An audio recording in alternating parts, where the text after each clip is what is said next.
ഞാൻ 2 ദിവസം മുമ്പ് കണ്ടിട്ടുള്ള ഒരു വീഡിയോ ആണ്. ഒരു ഓണപരിപാടിക്ക് ഇടയിലുള്ള ഒരു പരിപാടിയാണ് ഈ വീഡിയോ.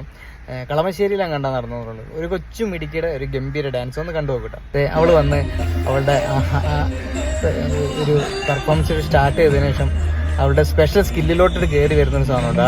ആ റിങ് എടുത്ത് അവൾ ദേഹത്ത് അങ്ങിട്ടിട്ട് പിന്നെ അങ്ങ് തുടങ്ങുന്ന ഒരു പവർ ഡാൻസ്. ഒരു നല്ല ഡാൻസേഴ്സിൻ്റെ മോളാണ് നിഖിയാച്ചൻ അല്ലെങ്കിൽ അമ്മ, അത് ഉറപ്പാണ്. അവരുടെ ആഗ്രഹങ്ങൾക്കനുസരിച്ച് അവർ ഗംഭീരമായിട്ട് കളിച്ചിട്ടുണ്ട്. ഒന്ന് കണ്ടുപോകും. എന്തായാലും ഓൾ ദി ബെസ്റ്റ് മോളെ, നല്ല ഉയരങ്ങളിലെത്തട്ടെ.